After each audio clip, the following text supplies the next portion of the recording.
অন্য সব মাছ ভুনা খেতে পছন্দ করলেও আমার বাসার সবাই শিং মাছের এই পাতলা ঝোলটাই খেতে বেশি পছন্দ করে। আর শীতকালে আমি নতুন আলু দিয়ে শিং মাছের এই ঝোলটা একটু অন্যরকম ভাবে করে থাকি।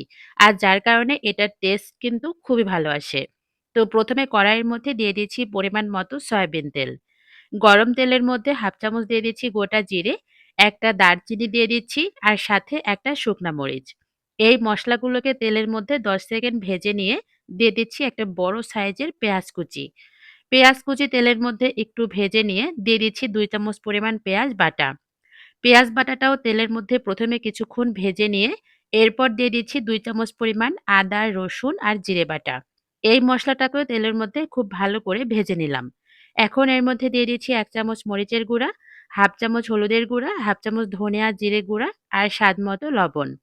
পানি ছাড়াই মসলাটাকে কিছুক্ষণ ভাজা, ভাজা করে নিলাম।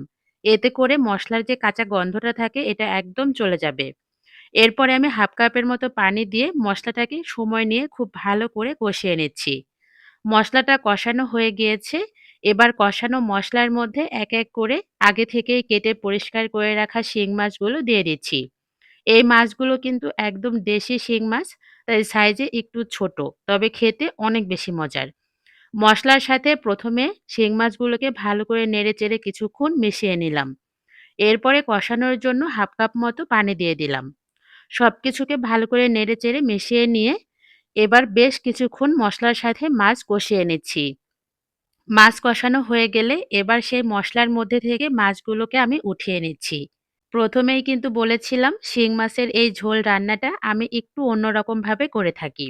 তো মসলার মধ্যে থেকে এক, এক করে সবগুলো মাছ আমি উঠিয়ে নিলাম। আর সেই মসলার মধ্যেই এখন দিয়ে দিচ্ছি আগে থেকেই কেটে পরিষ্কার করে রাখা নতুন দেশি আলু। আলুগুলো এখন মসলার সাথে ভালো করে নেড়েচেড়ে মিশিয়ে নিব। এবার ঢাকনা দিয়ে ঢেকে বেশ কিছুক্ষণ আলু মসলার মধ্যে কষিয়ে নিব। আলু এমনভাবে কষিয়ে নিব যাতে করে আলু 80% এর মতো সেদ্ধ হয়ে যায়। এবার কয়েকটা আস্ত কাঁচামরিচ দিয়ে দিচ্ছি, এতে করে তরকারির ঘ্রাণটা খুবই ভালো আসবে। আলু কষানো হয়ে গিয়েছে, এবার ঝোলের জন্য পানি দিয়ে দিচ্ছি। আমি ভরে, ভরে ২ কাপেরও একটু বেশি পানি ব্যবহার করেছি। এবার কিন্তু ঢাকনা ছাড়াই পুরো রান্নাটা কমপ্লিট করব।